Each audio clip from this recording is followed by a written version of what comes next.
Good afternoon. You're very welcome to the latest episode of the LOI Women's podcast here on finalwhistle.ie with myself, Bethany Early, and of course, as always, Aaron Clark joins me to go through everything women's soccer related, women's football related in the country this week. And of course, it's dominated mostly by Athlone Town. They've been all over the place in terms of fantastic achievements for the last 7 days or so. But we followed up last week's win, Aaron, with a fantastic second victory against Croatian opposition on Saturday afternoon, and another great performance, another really solid European outing for Athlone.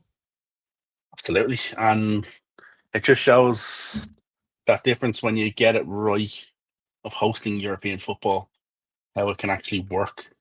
Like the one thing I will say, and it was to be a little bit critical, the atmosphere maybe wasn't as good as the Wednesday evening, but still I think that's down to the work that went in to promote the Wednesday evening as kind of a day of for 100%. clubs and teams and youngsters.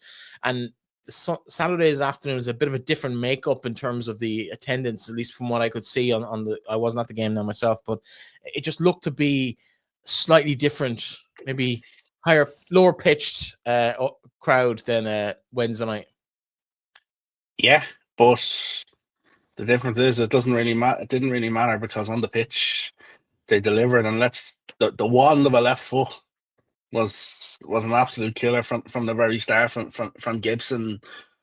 Like it was one of them that they got on the front foot very early again, and they just controlled that game. Like even when you look at it, and when you sort of look back and you think second half, Agram had some chances. Athlone were in control. Listen, there's no doubt about it. Athlone got fired in the second half. Like you can't, and it's not even. I don't even think it was fully physical. I think some of it was mental, for the simple fact that week had been such a. There's no doubt it being a drainer on the players as well, considering the emotions on the Wednesday evening to go out and back it on the Saturday. But for me, the biggest thing about it was just how composed they were, and how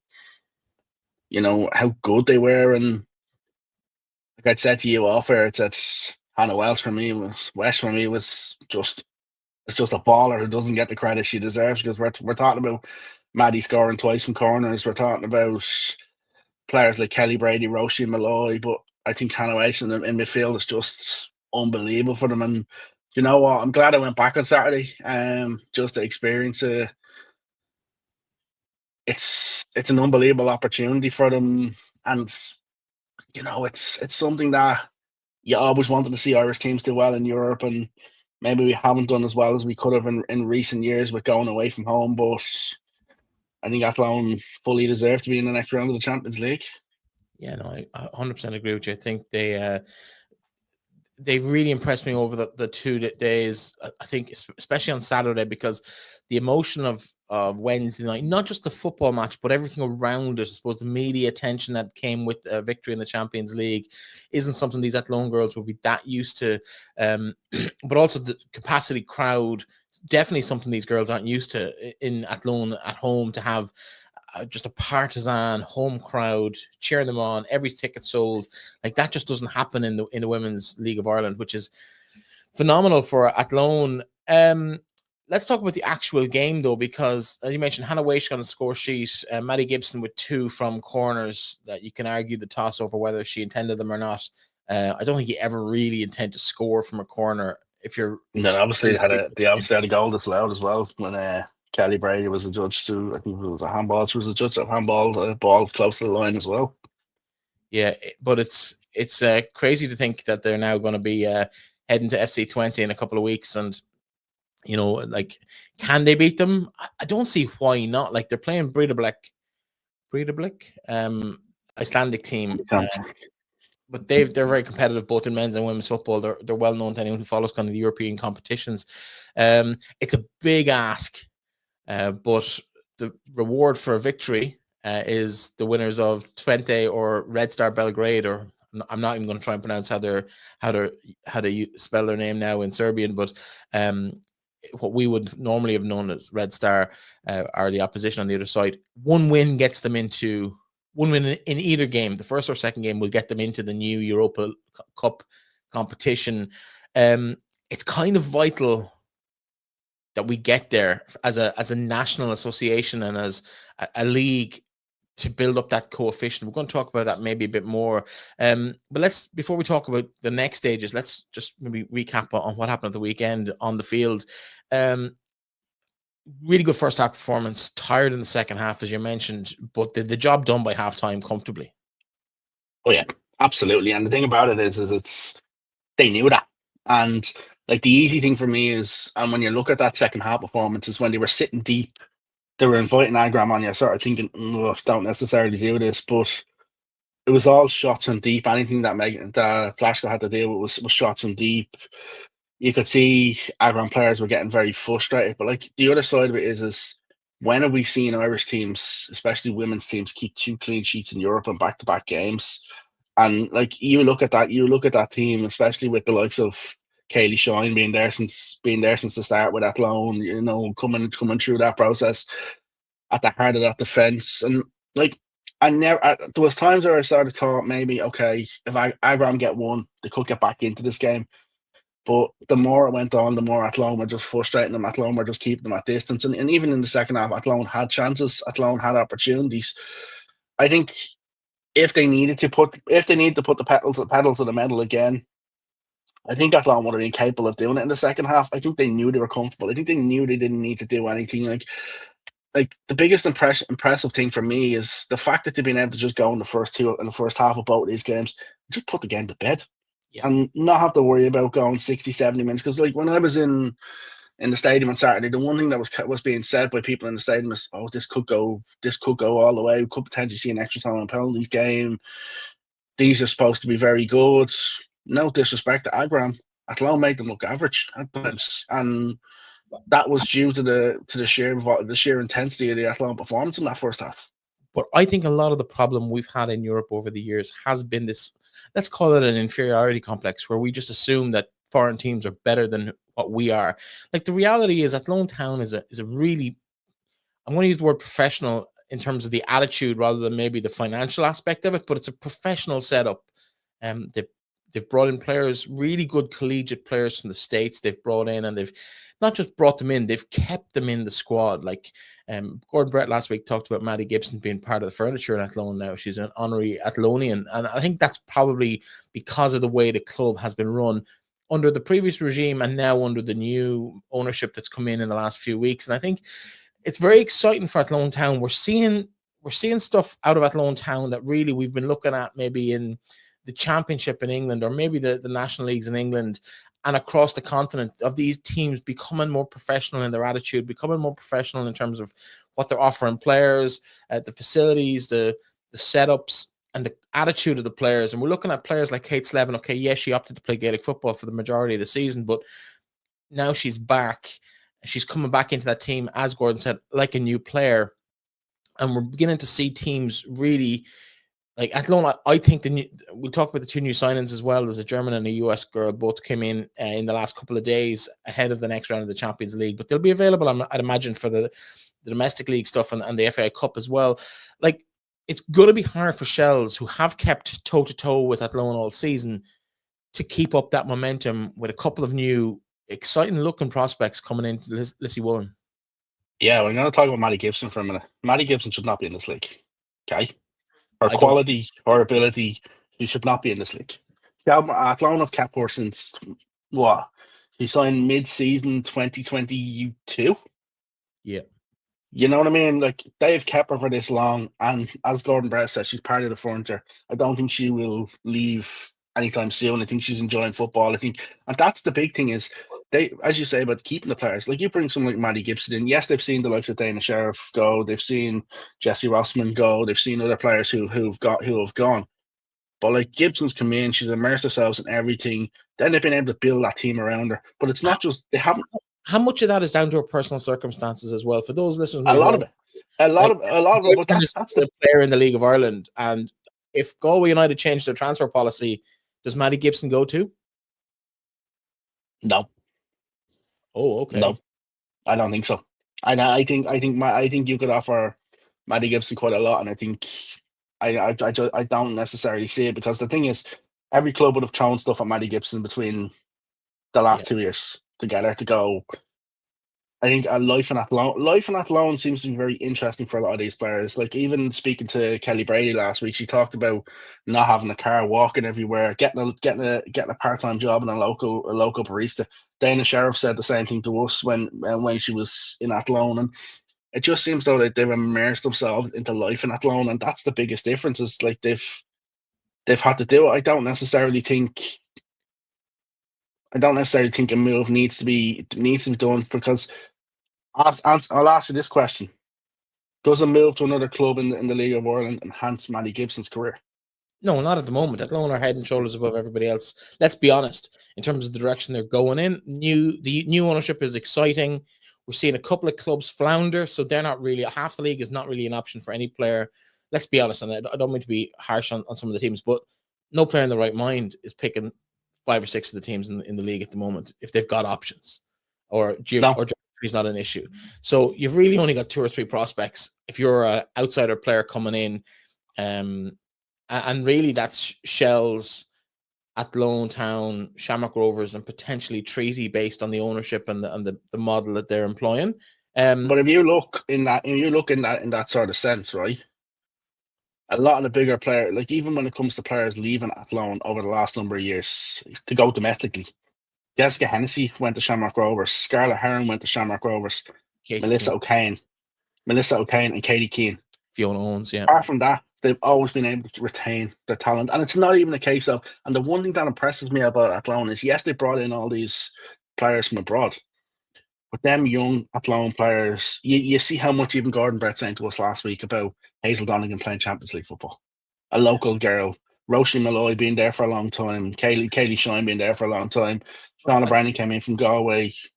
They sort of have this, that it's not just about the players you bring in. It's them players they've developed over the year. They've helped develop over the years that are as important to them as well.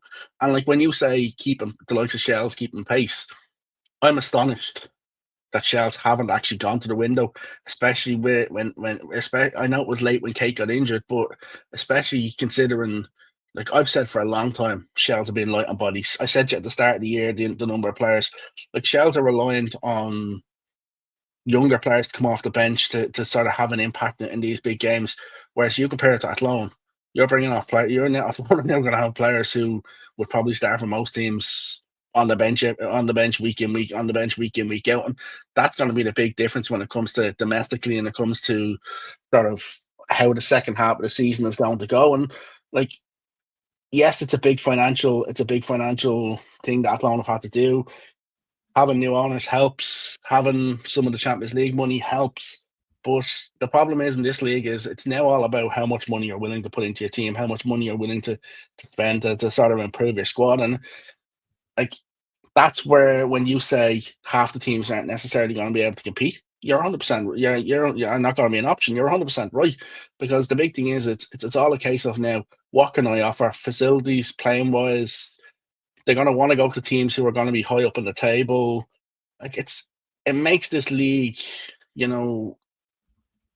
it's trying to push things on, and I wouldn't be surprised if we see Shells hop into the transfer window and get an unsigned free agent, a professional free agent or two, just to add into that squad based off, because they're going to need it.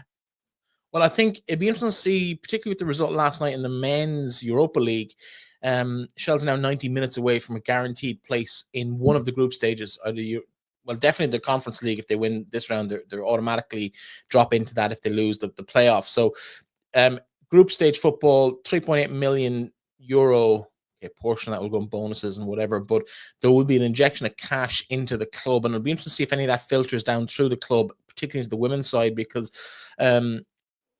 we've seen it maybe a little bit in Shamrock Rovers, where they've invested in the women's team, rightly or wrongly. We can argue the toss on that. I think we both know where we sit on that argument, but in terms of what that means for Shells as a club rather than as a first team, that's going to be interesting to see whether they'll prepared to put their money where their mouth is to compete with the women, because you want strong league. We're going to talk about coefficient points later on, and it's important for us that we have 2 teams that are capable of doing what Athlone have just done in Europe. We need to be able to build and gather those points and climb that coefficient ranking table, because there's now an extra space on offer for up to the 24th team, 24th league in Europe, and at the moment we sit 29th. We were 35th last year. We're making progress, some really good results in recent seasons, but yeah, we need to see kind of more of that. We're currently 14th now at but that's 14th, but there's a lot of teams still to come in. But like, and that's the thing about it, is like, you have to people have to realize as well, is like, at what Athlone are doing as well, in terms of they have a nice blend and age profile as well as their squad. And I think that's a big difference compared to Shell's. Shell's squad is a much more aging, older squad.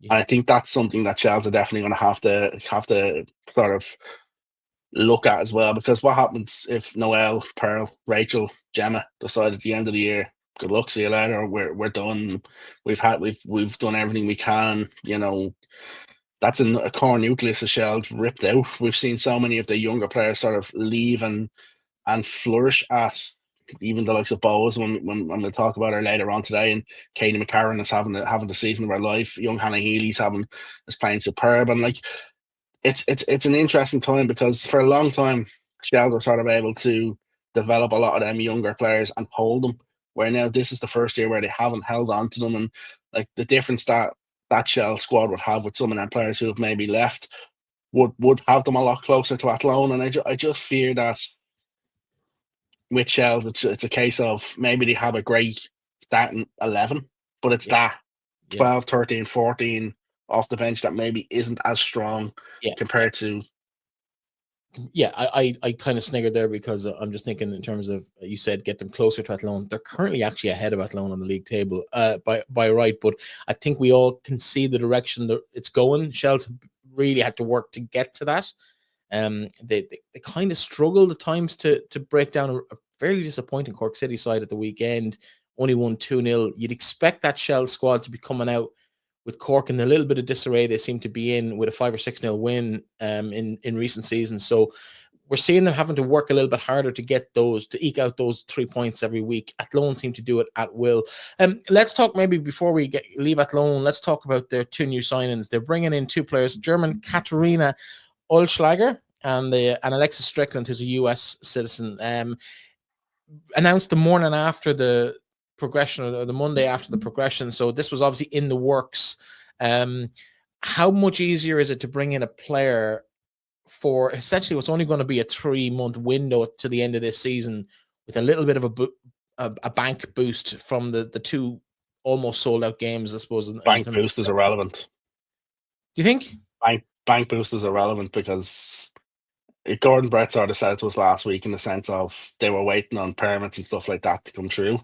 So I would fully expect that Strickland deal was done well in advance. I'd expect both deals were done well in advance. It was just a case of signing off, dotting them I's and crossing them T's, that if they could have had them, they would have loved to have them available for last week, because you're not gonna announce 2 players like that off the basis of, okay, if we get through, because what happens then if they don't get through? Are you still going to turn around and say, in that situation, okay, we don't need you now? So I think they were done, signed, sealed, and delivered before they even played them 2 games last week. Yeah, we haven't had a whole lot of time to look into these players, but your initial thoughts? They both seem fairly experienced in terms of the collegiate game in the States. Yeah, both seem experienced. Both seem like they're going to be one. Like Strickland seems to be very quick as well, and I think she'll add more competition there for Athlone. It'll be interesting to sort of see what way they go about it, how they integrate them into the team. Especially, they've got a league game this weekend. They've got Bowes in the league, then they've got the FAI Cup. So it's the busy period before that Champions League games that come up at the end of the month. So I can't imagine they'll go straight into the starting lineups. Could Bowes be a bit of a banana skin for them this week, because they've on such a high for the last last week and a half, and now Bowes have been impressive. Aggregate score this week of 8-3, scoring 8 goals. Like Katie McCarn with 4 or 5 of them. Like it's 8-2, is it? Yes, correct. 8-2. Yeah. Apologies. Like the thing for me, when it comes to Bowes is just riding high. It's 7 wins in all competitions. Bowes have no fear going into that game, and like even the fact that, and we'll talk about the Waterford game in more detail, Alban Heiss decided, you know what, I'm going to make 5 or 6 changes. I'm going to give players an opportunity. He trusted that squad. He trusted them to get it done. You'd have to say Athlone are massive favourites, although as was said to you, and I will say it here because it was said to me the other day. There was talk of the Shells game having actually been at the FAI wanting to play Athlone Shells yesterday. Thankfully, that didn't go ahead off the back of the European fixtures. But like there's massive games week in week out now for Athlone. Like you think about it, they've got the, as I say, Bows in the league. It's not going to be easy in Dalymount as well. I think I wouldn't be surprised if we see, if anybody has any sort of niggles at the minute, just they get an extra week to get over that Champions League game. Athlone are vulnerable coming off such a high. I think if we look at the treaty performance and the Galway performance, they weren't great, but them European performances were just special. The question is, how much was it that it was a European night? I would expect Athlone to beat Bows, but I wouldn't be at all surprised if Bows would sort of take something from that, just with form. Let's turn our attention back to some of the games over the weekend. We've mentioned Bows. Let's stay with them for a moment because they had two big wins this week. 5-2 in the bowl against DLR Waves. Maybe let's not focus on that one too much because you could go a lot of directions. It's a game that the referee and the goalkeepers are probably not going to want to see back ever again in their lives. From moments of magic to absolute calamity at times. And then, of course, that win against Waterford with a much changed side. They ran out winners 3-0 down in Waterford, who themselves have had a tough week, losing at home twice to Sligo 2-0 and Bows 3-0. Let's start with Bows, though. And we have to talk about Katie McCarn, nominated, I think, for Goal of the Month, nominated for Player of the Month, and now she's back in as you could nearly give her the whole lot for the last week she's had. She's been unbelievable. What did I tweet the other night? I tweeted, it's like, where is this? 1 goal and 4 substitute appearances for Shells last season, played 79 minutes, 8 goals already this season in 13 games for Bows, starting regularly. And it's just, the thing for me is it's the confidence of getting in the right positions, right places. Like the second goal against our first, the goal from when Ava Brennan, well, technically she was originally given the one of the earlier goals, but it's now gone down as an unknown goal by the look of it. But the goal that would have potentially been her second on the day, the ball from Ava Brennan, and she just cut inside. That's a player of confidence to just cut inside, come past, bury it. I just think we're seeing somebody who's got a point to prove, who's maybe been overlooked, wasn't maybe Shells didn't think she was ready to play as regular as she is, and Alban Heiss and Alan Murphy have literally just put an arm around the shoulder and said, you know what, Katie, away you go, have some fun, show us what you're about. Like, even, and I'm not going to say this, I'm not saying this in a bad way, when we had her on the show earlier in the year, she was quite shy, quite timid in the sense of she wasn't used to the exposure, wasn't used to what was going on and stuff like that. But you now look at her. Yeah. She's nearly a completely different person, even from them a couple of months ago, in the sense of what she's doing on the field, and she's just going strength to strength to strength. And I wouldn't be surprised if she finishes the season with 15 goals. That's being honest. Yeah, could she be an outside bet for Golden Boot, given that Kate Mooney's injured? Kate Mooney being injured, yeah, potentially. I think I'm not as sure how many Mackenzie Anthony will get with not having someone like a Kate Mooney in behind her, because the two of them bounced off each other perfectly. Kelly Brady will obviously be a big threat. She could be there or thereabouts. Yeah, absolutely. Is she putting herself in the reckoning for Young Player of the Year with the likes of Madison McCarn? 100%. Like she's just been unreal for them. Although the only thing I will say is I don't think that was the goal of the game in the bowl. No, the Amber Cullen one was the goal of the game for me. But Katie McCarn was superb. Like you're seeing even Ava Brennan playing with confidence. That's the biggest thing that I'm finding with Bows right now. It's confidence is everything. Yeah. And like even when a player slotted out, like we seen with the Waterford game, player slots out, next player slots in. It's no problem. It's grand. Let's get that job done. Like even young Savannah Kane, like playing on the right wing, the other night didn't really look out of place either. I am going to go and talk about officiating though in this game. The Savannah Kane goal, I think, handball. 100% is handball. I tweeted on Saturday it was a handball when I was watching it. And I was like, Yeah. and the fact that, and the commentator says it, and then Yeah. he's like, and it's nearly an astonishment that it's in his own voice that it's given. Like when I'm watching it, I'm like, how was that given? And I was actually quite shocked that it was given, and I didn't understand like why it was given, and yeah, it's one of them that I think it's a bad mistake from the referee to give that goal. And yeah, I think as well, Amber Cosgrove's goal, it's been attributed to Amber Cosgrove. I don't think she ever actually touches the ball in the first half for DLR. Three of them go for a challenge. I think Sarah Power, Rachel Kelly, and Cosgrove all go in for a looping ball in the box. It comes off a head. I think it comes off Sarah Power's head, but I could be wrong on that one. And then it comes off Sarah's back, and the DLR player on the line hits it with both feet before it crosses the line. How that's been given to Amber Cosgrove is beyond. So I watched it on the big screen back because myself and yourself were talking earlier about it. Yeah. I watched it on the big screen back, and I watched it a couple of times. And initially, when I watched it on Saturday, I thought it was Cosgrove because I'm only watching it on my laptop. When I'm watching it on the big screen, you can see, to me, it looks as though it does come off Power, and that's why it sort of loops up in the air a bit. And like it's one of them goals that it's a poor goal for both to concede defensively. Like you're sort of thinking at that stage, like just after half time, yeah, it wasn't great. Even at 2-1, to Bowes, Amber Cullen had to finish that chance to make it 2-2, and if that goes 2-2, it's probably a different game at that stage. And then Bowes sort of took over late. Like even the response from Bowes when DLR get the second, I think was quite impressive as well, just for the fact that they were able to go and get the fifth goal and re-add the 2-goal advantage. I could definitely see, like it was a competitive game at times, but mistakes from DLR sort of that we haven't seen in the last couple of weeks as well didn't really help them. Yeah, and actually that goal that I think was more of an OG from Bowes, the first one for DLR. I've seen free kicks given in those circumstances because the three players collide. Technically, I suppose it's the Bowes players colliding with each other that does the damage, but sometimes there's a little nudge or a little shove or a little kind of awareness that the forward is there, that the forward might. I don't see this happening, but it does happen where the referee goes, oh, well, the forward has obviously pushed the defender into the goalkeeper. It's a free out.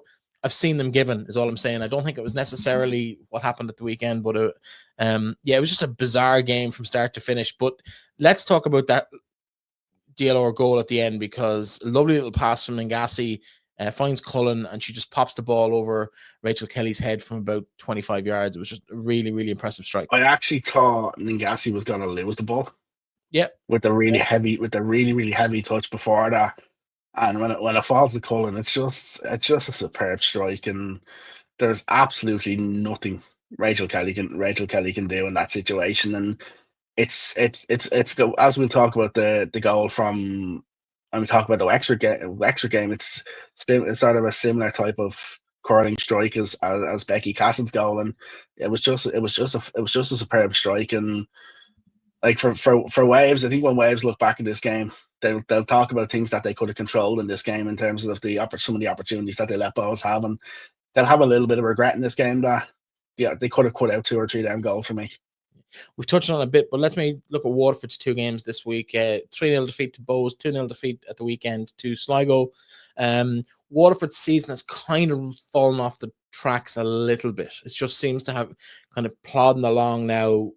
Nil defeats every week. 12-1 and 12-1 in a 7-day spell. Yeah, maybe include the Shamrock Rovers defeat as well. And unfortunately, and this is annoying and frustrating, we can't talk about the red card. We can't talk about what happened because LOI TV didn't work, and there's no video, no highlights of the red card to actually discuss and say, was it a red card? Was it not a red card? Frustrating because that's such a massive decision in that game, and we can't even look at it. We can't even review it together. We can't even chat about it. From that stage, unfortunately, it's always going to be backs against the wall, no matter who it's against. And when Emma Hansbury gives Sligo the lead, it's even more difficult for them. And then the second goal for me from Alana Doherty, the Hansbury free kick. Maeve Williams has gone way too early towards the back post, and Doherty just says thank you very much and finishes at the near post. Massive win for Sligo. Absolute massive win for Sligo. For Waterford, it's just that bad trend is continuing to go, and the problem is and it's not trying. This is not trying to turn around and say Waterford, they shouldn't. Like, new teams have this sort of spell in the league. We've seen the same with Sligo Rovers after they picked up some good results against the likes of Shells, Peamount in their first season.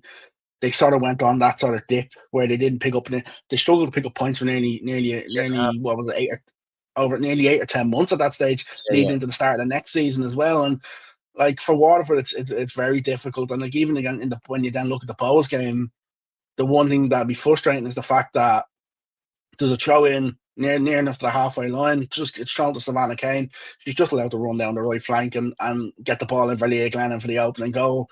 I thought Bohs controlled that game very, very well. Probably could have been 3 or 4-0 up early on, and Maeve Williams with some good stops. Like the two goals in the first half both came from low deliveries in from the right hand sides. Hannah Healy to Katie McCarn, and McCarn hits the back of the net. Like, apart from a long range efforts, Jenna Willoughby didn't really have to do very much for both. It was probably in terms of a debut, it was probably an easy enough night. The third goal for Bohs I want to talk about, the Sarah McKevitt strike. And I'm going to ask you a question, and I'm not going to turn around and criticise the goalkeeper in this situation, but I want to ask you the question. Does Maeve Williams think it's going wide? Yes, obviously. That's what I thought. Yeah, it's a miscalculation. That's all. It's not good, like, but at the same time, it's just a miscalculation. Thinks the ball's going wide. McKevitt's effort is not even that powerful. It's accurate, but it's not that powerful. And moves a little bit. Not enough to warrant why. No. I don't know why. She's just disorientated slightly, thinks it's going wide, and it ends up in the top corner. And it's unfortunate. Listen, from Sarah McKevitt's point of view, she's delighted, but disappointing. I want to go back to one little move actually down I can't remember who it was now off the top of my head. I'm gonna have to go back and take a quick look at it in the Bohs game against DLR. I was quite impressed with was it Hannah Healy had the little run for the Savannah Kane goal, or was it Sarah McKevitt? I think it might have been Hannah Healy. Beat down the left hand side. Yeah, it was Sarah McKevitt. Yeah, so she beat 2 or 3 players, but we've seen McKevitt do that from her DLR days, even her Peamount days. We've watched her kind of cut defenses open, but that was just, it deserved a goal for that run alone. We'll forget about the handball for the moment. But yeah, Waterford, where do they go to from here? Because sometimes we've seen them play, like Maeve Williams she's had a decent season. She's had a couple of those misjudgments in recent weeks, but like she's had a decent season. Lauren Walsh at times has been very impressive at centre back for Waterford, both ends, scoring and defending. She was immense when I watched them up in Sligo earlier in the year. But realistically, Waterford are just not quite at the races, are they? No. And for such a young team, the one thing that I need to see from Waterford over these last games, and they're going to be difficult because you look at their running, look at what they've got left. They've got Shells, they've DLR at home, Athlone, Peamount, Wexford, Shamrock Rovers, Galway and Treaty. What I need to see over these sort of games from them, yes, the DLR game is probably a game they're targeting. I need to see them sort of doing what we talked about when it comes to DLR Waves. Can they clean up the mistakes at the back? Can they get the small things organised at the back and make it a little bit more difficult? Do I expect them to win these games? No. But what I want to see from them is can they close up them gaps that they've had at the back? Can they close up the opportunity, some of the clear opportunities that they're leaking, and sort of show improvements in that way? Start to get their structures at the back organised and sort of build that way. Like realistically, yes, it's been a very difficult first season. But personally, if I'd have said to you, and a new team coming into the league in terms of Waterford, that have won 3 games, at the start of the season, you'd have probably said, give me that, no problem, I'll take that.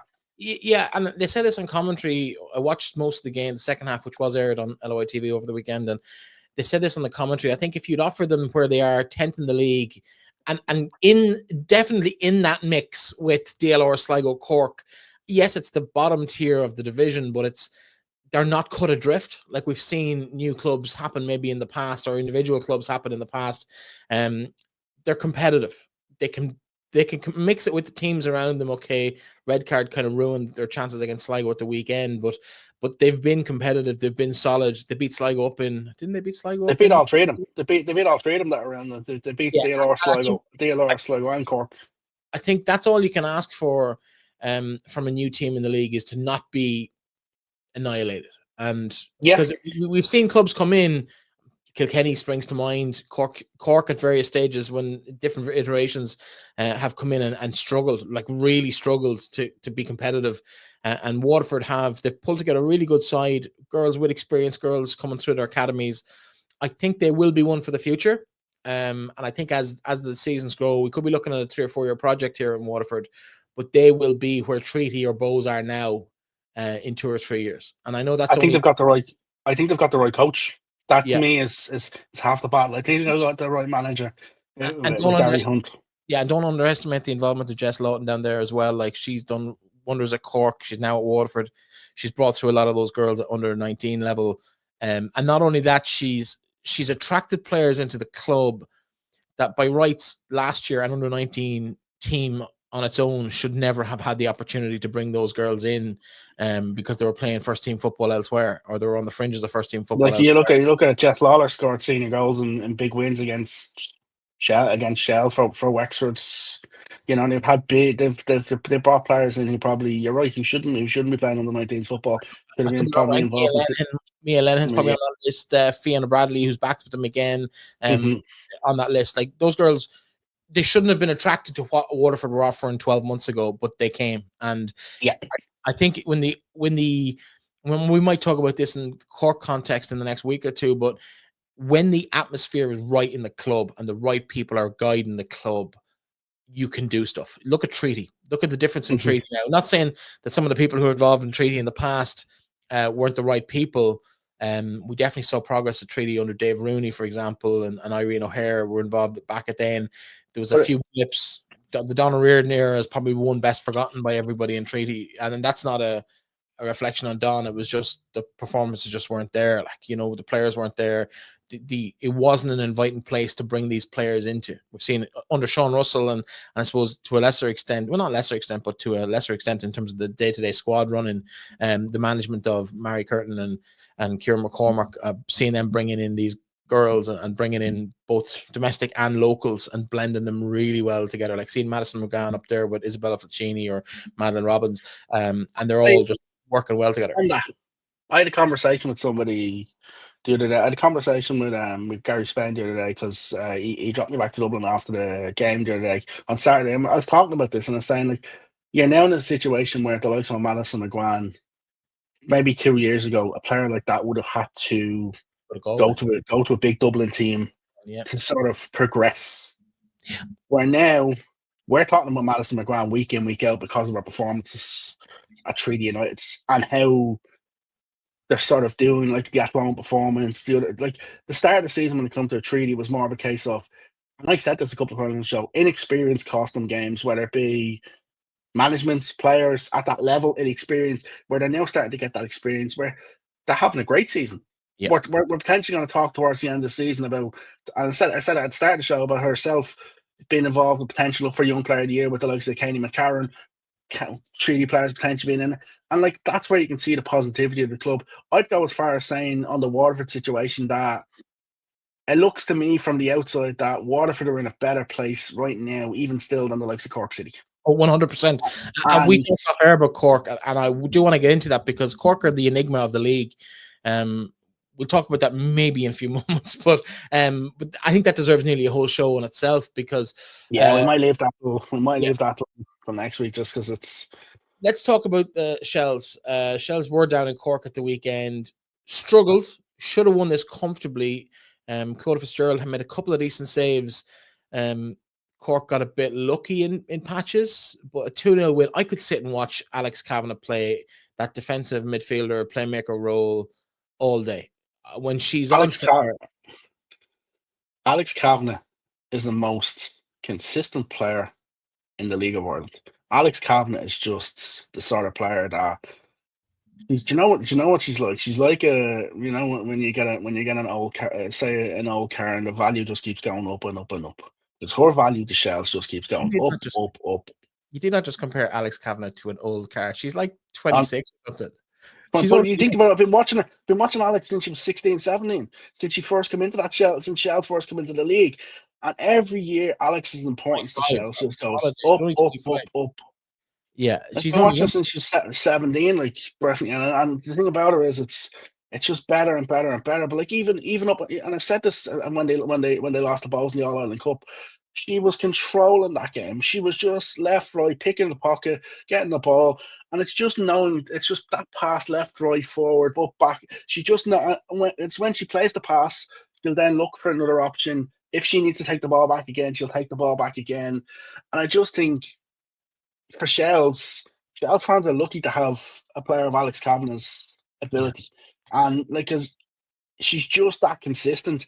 In terms of this game, for me, Shell's control a lot of it, but as you say, like, the one thing up until the goal, the one thing I was seeing was frustration. They were, hitting the post, going wide, getting close, and then the goal they do score. Like, if I'm in Cork City, I'm asking, what the hell at the back? Yeah. The corner comes in, they don't clear it, goes to Alex, comes back in, back across, Mackenzie Anthony from close range, and I started thinking. But they had about 6 opportunities to clear it and didn't. Yeah. And that's the frustrating thing from a Cork City viewpoint. I know I've criticised her in the last couple of weeks, but a screamer of a save from Amanda McQuillan from Eve Mangan not long after the goal. And like, even then Anya Walsh hits the post again. Cork had some chances at that stage, but even you think half time, Shell should have had 3 or 4 goals at that stage. The penalty that Cork concede, it's silly. It's a clumsy tackle on Megan Smith-Lynch, and Amy Clancy sort of makes it 2-0. I think Cork had a little spell then at the end where they had a couple of chances, but like, the difference in these sort of sides is just taking that chance, even though Shell's had about 7 or 8 chances, taking one of them chances where Cork couldn't take the chance. Like, for me, was it a real bounce back performance from Shell's off the back of the All Ireland Cup semi-final defeat? Probably not. Was it an inspiring performance? Not really. Like, Alex controlled the game, but up top, you can definitely see that the presence of Kate Mooney is missing. Like, the one thing I noticed when it comes to Shell is Shell's play a completely different type of game when Kate is there compared to when Kate is not there, because her ability to run in behind. Noelle Murray wasn't in the squad. Kiva Keenan was suspended. So, like, you can even see the Shells are very light on bodies. And it's just, for me, it's just flabbergasting they haven't gone into that transfer market, and the next couple of weeks for Shells are absolutely massive. Yeah, and I suppose for me, when you're looking at light on bodies, and we look at Cork, and I suppose they're bottom of the league now after Waterford's win at the weekend. Sorry, the bottom of the league after Sligo's win at the weekend down in Waterford. And for me, the most telling fixtures in Cork this week were actually last night. And you're looking at me going, what the hell are you talking about? Well, you know, because I sent you a screenshot earlier on. 2 games last night in the top level of the local scene in Cork, and jam-packed full of girls with League of Ireland experience. Kelly Leahy, who we've talked about in this show, has been a really good prospect for Cork City. She was ruling the roost. Lauren Singleton. Yeah, like Kelly Leahy was playing for Douglas Hall last night. Douglas Hall had a 5-1 win over Lakewood, as well as that in the league. Wilton had a win in the Challenge Cup down in the CWSSL, 6-1 winners, or 6-1 winners there. These girls, Jessie Mendez was playing in that game for Wilton. Like, these girls need to not need to. It's free world; they can do whatever they want. But we're looking at the talent of the Cork area is not necessarily in that Cork City squad, and that's a problem. And it's a problem that we've been seeing year on year since the league founded. The original Cork Women's FC never broke into that local junior soccer mindset and attracted players in. In fact, I think there was almost a concerted effort to keep girls out of the league and in the local junior league. Let me ask you this question. Will they ever break it? Because I know Niall O'Regan tried massively to break it during his spell in charge of Cork City. when he took over. They've never been able to fully break that, and I don't think they ever will break it. And that's the massive concern in the sense of they'll have to get these younger players into the system a lot earlier and then try and keep them. Because realistically, that's not working either. No, it's not. No, it's not. You're dead. One example, it came through the academy in Cork City, and now she's back in the junior rank. She's 22 or 23. So if you can't keep Niamh Cotter's now gone. Niamh Cotter's gone to Cork. We're seeing so many players in and out the door. For me, there's a lot. But then again, I'd say this to you, and like you look at the same thing happening with the resentment in terms of what's happening with the men's side of things, players in and out the door. It just seems to be that things are not right within the system. Like even the way Danny Murphy left so close to the start of the season, it just seems to be in the last 2 or 3 years one calamity after another. They can't fully keep the house in order in terms of Cork City, and because the problem for me is Cork City is such a big population. Football, soccer, yes, they compete with Gaelic football, camogie, but like they should be so much stronger than they are. Consistently, they have been weak. Apart from that patch where they won the FAI Cup back in 17 maybe, and even that you could kind of say the draw was fairly favourable to them. Like you look now at the whole setup over the last decade or so, Cork have been probably the biggest underperformers. I think we probably need more time than we have available today to go into why that is, and some of the geopolitics of the local football community just don't seem to have bought into Cork City as a women's football project. And you look at some of the players who've come through there, the Claire Shines, the Saoirse Noonans, they've all gone on to Denise O'Sullivan. Do you know what I mean? They just haven't been able to push on. Is it a lack of ambition from some of the players?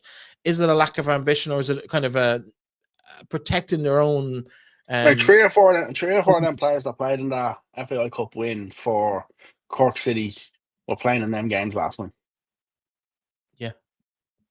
Yeah. Now you'd say Natalie O'Brien, I think, played last night. I'm not sure. Maggie Duncliffe was involved as well. Yeah, but Natalie O'Brien has retired from that level. That's fair enough. She's in her early 30s. So, but it's the Jessie Mendez's, the Kelly Leahy's, some of these girls in their early 20s. Why are we losing them to junior football? There must be something wrong within that court. Well, I'm asking a question, but I kind of half know the answer. There seems to be something wrong in that atmosphere in that Cork City dressing room, or in the concept of how that club is sold to the local community, and it's not great. They're bottom of the league in both the men's and the women's, and it's a tough time for the club. They look. But the other side of it is right. Without looking to this weekend, you'd make Sligo Rovers massive favourites to beat them again this weekend. Yep. And if that happens, then they're in real bother at the foot of the table. Let's move on from that game, because I don't like talking about negative stuff where I can avoid it. Wexford FC, Shamrock Rovers. Just one thing you didn't mention. Oh, go on. Trevor Casey was sent off for the full-time whistle on Saturday. I wasn't going to bring it up, but now that you did, yeah. We're seeing a lot of coaches getting disciplined in the league over the last few seasons. It's becoming kind of more and more prevalent, really. Does it have much of an impact? No, but I think some of the coaching, some of the sendings off or bookings of coaches this year, I would seriously question, especially when it came to, like, if you just even look at one or two of Alban Heiss's when Shells beat Bow 7-2. He was asking questions about decisions that I would have been asking the same question in the press box about, and likewise when Alan Murphy even got booked for Bows again in the All-Ireland Cup semi-final, he asked the question that we had talked about in terms of why wasn't that about the penalty decision. I think it was the Pearl Slattery one, potentially the red card. So I think it's a case of we need to have a better. We need to have a better referee to manager relationships.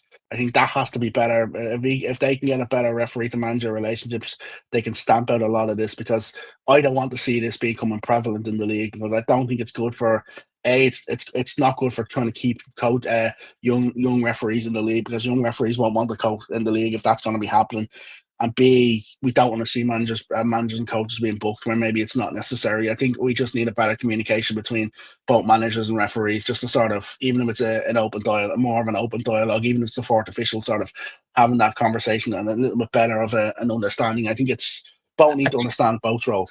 I think it comes down at sometimes just to the attitude and the tone of how these questions are asked, maybe at times from a coaching point of view, but also maybe the little bit of I'm going to get myself in trouble with referees here, but maybe that little touch of arrogance from the referee side about you can't ask me that needs to be looked at as well from their point of view. There's definitely a bit of fault on both sides, but I would imagine if you ask nicely, you'll probably get less of a yellow card when you're going. You know what? I'm going to name a referee here, right? Maybe don't do that. Maybe don't do that. No, she's not a referee. She's not a referee, and she's not refereeing anymore. But I've often questioned her decisions on stuff. I've questioned Paula Brady's decisions many a times on social media on stuff. And the one thing about Paula Brady that I loved is Paula Brady come up to you the next time you see you and be like, "This is why I allowed this. This is what my thought process was." And I loved it because she used to tell me, and I was like, "Okay, I actually get why you done that. I understand why you done that," and it made so much sense. Yeah, no, 100%. Again, it's down to communication for the most part. Let's move down to Wexford. Let's get away from the potential lawsuits here by naming referees. Wexford FC, Shamrock Rovers, the Stephanie Zambra roadshow in town. Great start to her tenure as boss with that 7-1 victory. 7-0, 7-1 victory. A big victory over Waterford last week. Back down in the sunny southeast this week against Wexford. Great start, 1-0 up at half time, and then all of a sudden the wheels just came off a little bit, or rather Ellen Malloy showed up. She'd be disappointed with the manner and how they lost this game, because they looked like they had it kind of sewn up early on. No, always said to me she wasn't happy with the players after the game, just in terms of the fact they lost it. Both sides had chances early on. Both sides had got chances. I think Alec Kelly's goal, the run for Alec Kelly at the back post for the goal, superb. At 1-0 for me, Rovers have to be extending that game. Rovers have to be going 2 or 3-0 up at that stage with the chances that they had. That's the difference between a side that are clinical and a side that are not clinical. If Rovers put that game to bed, they walk away here probably a much easier win. Steph is delighted. When the second half was started going, you could see that when Wexford are really getting back into it, as you say, everything good that happens through Wexford's LMLI is always involved. Yeah. LMLI is involved in everything good that happens to Wexford. The Becky Casson goal, I've got a massive gripe about this from a Shamrock Rovers viewpoint. That ball should never be getting across to Becky Casson with Shamrock Rovers players there. It should never be getting across to Casson on the edge of the box. That has to be cut out. What a finish from Casson. Lovely strike into the top corner. The winner reminds me a little bit of a goal that Wexford scored in Tallaght Stadium, where a long-range free kick, and they went a little bit quicker than Rovers were expected with the long ball, and it caught Rovers out. There's definitely question marks. Is Aoife Kelly offside or not? I don't think she is. I think she is. And I sent you the picture when we were having the conversation the other day of the Rovers player on the far side that I think is keeping her on side. There was also 2 Rovers players where she is, where you can only see one in the picture where she's actually is. I don't think she's offside. Is it close? Absolutely 100%. When it goes 2-1, you're sort of thinking, okay, Wexford see the game out. I know I've sort of said a little bit about Summer Lawless not necessarily being a number 1 goalkeeper for Shamrock Rovers. I thought she pulled off some brilliant saves in the game. I think she's definitely grown in confidence an awful lot. Unless they bring in an out of contract pro goalkeeper, I think Summer will be the keeper for till the end of the season. She's got an opportunity. It's up to her to grasp it and sort of fully take that opportunity. But I think she's pulled off some really, really good saves in this game. In the end, Wexford, it was a really, really good win, a really, really big win for Wexford, considering the result that happened that we'll talk about in Galway. Puts them a little bit of a gap in third place, and my prediction of Wexford finishing third this year is currently sitting a little bit right. I just have to say that. But I think it's a really good win for Wexford. It's one that Stephanie Zambra is going to walk away thinking should have got something from that game. Yeah, 100% agree with you on that one. And maybe let's go to that game in Galway. Peamount, the visitors. This game always a classic down the years, but Peamount came firing out of the blocks. Great start. I want to talk about before we even talk about the goals. Okay. I want to talk about the red card. I want to talk about the red card. Well, I've watched it back. I haven't seen the first booking, but the second one it's clumsy, it's late. The first touch is terrible. Second touch is a bad tackle. She's late. It's a yellow card. So unless you're going to tell me something, but he didn't give her. If you watch it back, Bethany, he didn't give her the red card straight away. No, he didn't know. He didn't know he'd booked her twice. So if you look at it, like it's two within a minute. Yeah. And initially FAI Connected said straight red card. It's two within a minute. It's two within, but for me it looks as though it's a two straight away. So I don't know whether she said something because the card came out about 30, 40 seconds later. The red card did. Oh, okay. And you can clearly see the camera pans her and she says something. So I don't know if it's the fact of, but like it just looks a mess. I didn't see this like the first card. Essentially, I saw the tackle. The tackle is an absolute nailed on yellow. Like there's no question about it. But if she's opened her mouth and said something, it's not really. That's kind of indefensible too. Like, yeah. But like for me, it's one of what happened because it's not quite clear. It wasn't quite clear on the day either. And you know what's going to happen right now, don't you? While we talk about this game, I'm literally going back to double check. Check. Yeah. In the meantime, let's maybe chat about Eleanor Ryan Doyle back in the fold for Peamount, and only took a half an hour to get on the score sheet. Great header from her. What a ball in from Ellen Dolan though. Superb. Absolutely superb ball. The thing about this is Eleanor Ryan Doyle is a top class player. Yeah. Top class player. She is going to have a major impact on Peamount. She looks fit. She looks ready to go. She looks confident. And I listened to her interview after the game. And she was talking about wanting to be happy playing football. I think she's back in an environment that suits her. Back in an environment where she can control and have a lot of success. I think for me, realistically, that she's going to flourish there. Yeah. I think she is going to be a success. She is going to drive them along. She is going to do everything good that Peamount need, and she's a goal scorer, a clear goal scorer. She'll bring the likes of Ellen Dolan into it. The only thing is, if I'm to be a little bit critical of her, she probably has to score that second chance that she has. Yeah. She scores that second chance he has, they go 2-0 up, you're probably saying, okay, they can hold on. But there's no doubt the red cards had an impact. Conditions were manky. Considering it's the only game where the rain sort of come in the capital, it wasn't raining. In Athlone, it didn't rain. You see the rain on the camera, you know you're in trouble. Like, do you know what I mean? It's unpleasant is the nicest way of putting it. Looking at the league table, Peamount sitting 8th. It's been disappointing from them this year. They have a couple of games in hand on the teams immediately above them. They're only 10 points behind 4th place, though. The 10 points behind Galway. And the problem is right. Get your things together. I'm looking at the league, at the fixtures they've got left. Okay, so I'm watching this back here. The first tackle on Spillane, it's probably a bit of a needless yellow card for her. So it is actually a second yellow card. So all the confusion is he actually does book her. He books her a minute earlier for a tackle on, I think he books her for a high foot on Nia Farrelly. So you're right, he doesn't realise he's given her a yellow card already at that situation.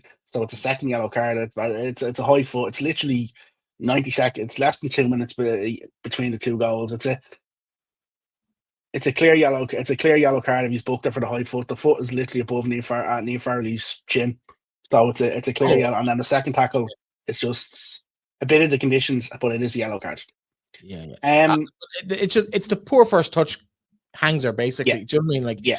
And the thing is, if she loses possession there, it's not the end of the world. Like, yeah, you're in the opposition half. They're not likely to score in the immediate aftermath of giving that ball away, and she just tries to recover her mistake and just is a bit fraction too late, and it's unfortunate. But so early in the game, more than Waterford. Do you know what the problem in this situation is? It's not to be disrespectful towards Ashton Spillane. That's a player who has not, although she's 24, does not have a serious amount of league experience in recent years. Like if you look at, she's played in the league previously where she played 2022, 23, she's played 37 minutes, 2020, 21, played 400 minutes. So she hasn't played a lot of experience, and especially as the league has gone on. So it's just it's a bit clumsy in her situation. In terms of their games in hand, one of them is against Galway. Yeah. As the other one, They play Bows Bows. twice. They play Bows twice. So they've got a lot of games. Like they've got Bows, Rovers, Bows, Treaty. Cork, Waterford, Sligo, Treaty away. I wasn't going to mention I wasn't going to mention the Corks, but I was going to say they've got a lot of games of teams around them. Yeah. So Allen around all could be massive in terms of if they're to creep up that league table. But it seems it's very weird seeing Peamount so far back. Like they're 8 points off Treaty in 8th place. When have we ever seen that? Absolutely. One other departure from Rovers this week. Joy Ralph moves on. Your thoughts on her departure? She's a loss to Rovers. It's an interesting one. Like she hadn't been getting in at Rovers. Like, and I'd made you aware of this last week. When we were in Athlone, I sort of said to you because it had become apparent to me that she was going. It's a 1-year deal with an option for a second. So it's not really a commitment from Sheffield United either to say we see you as a long-term. I think she has to hit the ground running. Has she stagnated with the way things haven't worked out for her Rovers a little bit? Has she got the capability of going and scoring goals for Sheffield United? Absolutely. We've seen that. Like if the Joy Ralph that played for the Ireland under-19s in the Euros shows up, that Joy Ralph will be successful at Sheffield United. That Joy Ralph will be very successful. I think she is capable of doing it. Maybe Rovers just didn't work out for her as much as she would have wanted. Emily Corbett sort of found a bit of form this year, and don't think the two of them worked well when the two of them played together. So I think she's capable of things. Is she ready? Is the question. That's the big question for me. Okay, let's take a quick look at the league table. Here we go. Top of the table, Shells and Athlone, both on 33 points. Shells just edging it on goals difference at the moment. Wexford clear on their own in 3rd place, although with a game in hand or game extra played over Galway, who are level with Shamrock Rovers on 24 points. That Athlone conceded just 4 goals. Yeah, it's crazy, and haven't lost a game yet either this season. Bows and without checking your notepad. Without checking your notepad. Oh yeah. Let's test your knowledge. Who have they conceded the 4 goals against? No idea. You should at least get 2 of the teams. Oh, Shells maybe. The Treaty score. I haven't played Shells yet. I don't know. Off the top of my head, I don't know. You're asking me. Shamrock Rovers. Okay. Treaty twice. Did Sligo score against them? I'm Galway. Galway, okay. Yeah, so that shows me how much I know about the league. Yeah, so as we move down the table, Bows and Treaty on 22 points, and then a big gap back to Peamount, but we've talked about how they might close that. Those 2 games in hand will be vital for them. 14 Peamount, points. just in terms of that on Peamount, we had the same conversation a couple of weeks ago about Bohemians being in that sort of position that Peamount are on, and then they've gone on that bit of a run and they've closed that gap. So I think Peamount close it, yeah. Momentum is key in this league. The foot of the table, then the same 4 teams we've had there for most of the season so far. DLR lead that little mini group, 10 points for them. Waterford 1 point behind on 9. Sligo have got off the foot of the table with that win down in Waterford, 8 points for them, and Cork City at the foot of the table. It's interesting times ahead for everyone in Cork, I suppose, really, in terms of where they're going to go. We might get into that in a bit more detail in a later show. This weekend's fixtures, Aaron, we've already touched a little bit on the Bows game, which of course is them down in Wexford. No, Bows are home that long. Apologies. Just a reminder to anybody listening, that game is kicking off at 2:00, not 3:00. Yeah, so the fixtures, Bows versus Athlone, 2 p.m., 3 o'clock kickoffs. That's Treaty United and DLR Waves, Sligo Rovers and Cork City, as those 4 teams go up against each other at the foot of the table. Question for you. DLR against Treaty. Yeah. What do you do if you're both managers in this situation? Oh, if I'm And truly the honest, reason I asked this question is they play again next week in the FAI Cup. I play my strongest team both weekends. Like, do you change how you play slightly? Do you not give away? Do you try not give away anything? No, I think I back my players and I play I play my strongest team. Both managers play their strongest team. I think the league position, yeah, you want a cup semi-final, it'd be lovely. But you're a cup semi-final where you're a heavy underdog, no matter who they draw. So for me, I think you play your strongest team. You go out to win both games. And you don't care about showing your hand. These teams know each other. If they play each other so often, you've got Y Scout, you've got the highlights on FAI TV. There's so many options to scout the team. They know each other. They know what they're doing. There might be a bit of mind games, but no, you put out your strongest team, you win the games. Just a reminder as well for people, because we probably won't have another show in the meantime. Both and Peamount, the rearranged game is actually next Tuesday. Is actually, sorry, it's the week after. It's the 19th. Forget about me. I think in terms of these games, I think the compelling games for me, Shamrock Rovers Galway is massive for Stephanie Zambra, considering they lost last week. Oelschlaeger Rovers, if they could pick up back-to-back wins, I think it'll be huge. Peamount, can they get a result against Wexford this week? Yeah, I think they can. It's a case of whether they do or not. Wexford, in my opinion, are favourites going into that game. They're on a nice vein of form. They had a good comeback victory against Shamrock Rovers last weekend. Peamount, for me, and I think we're seeing this in a couple of teams, we're starting to see the superstars of the last decade or so of the league beginning to show their little bit of frailty in terms of maybe just not quite having the legs. And I think that, without naming names, but there's one thing on this for me. Peamount should not have got a draw against Galway for me last week. No. With down to 10 players, the chances that Galway had in the second half, we didn't even talk about the Emma Doherty opportunity, the Emma Doherty opportunity, the Eve Dawson opportunity, the goal that they did score. Eve Dawson did not know too much about that hit offer, but the Emma Doherty one, if she squares that ball, it's an absolute 100% goal. She goes for goal, keeper saves it, and it costs Galway 2 points. Yeah, like even the goal that Galway scored, I know when you look at it, when I looked at it initially, I thought it was poor goalkeeping from Niamh Coombs, but then when I watched the replay from a different angle, it looks as though Karen Duggan gets a little touch and puts it under her body. Interesting, Amanda Budden was also suspended for this game due to an accumulation of yellow cards. And for me, I think Peamount can get something out of it. I think Wexford go into this riding really high.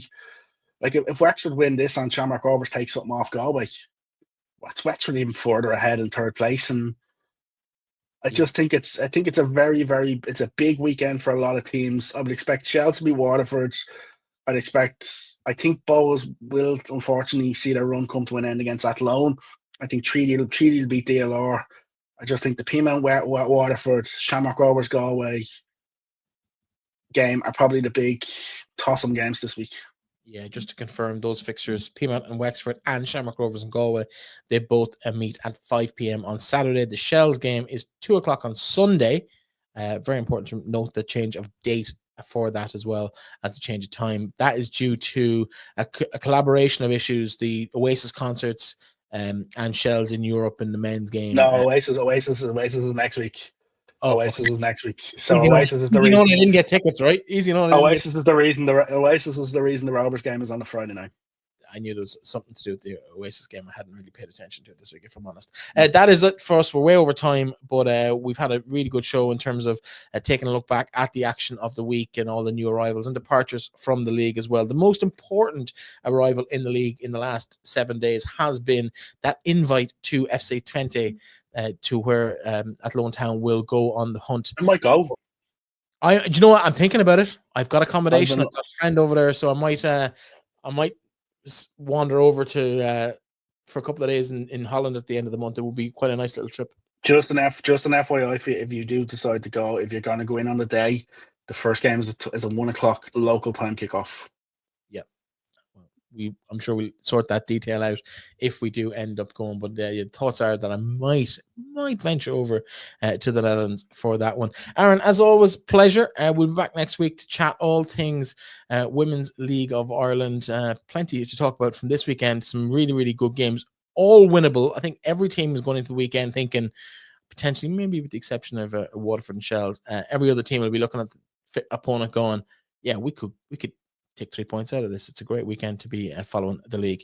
If you're at a game, enjoy it. If you're not, maybe watch the highlights or whatever. LOI TV, of course, has all the games. We hope all things going well. We'll talk to you again next week. Chat to you then.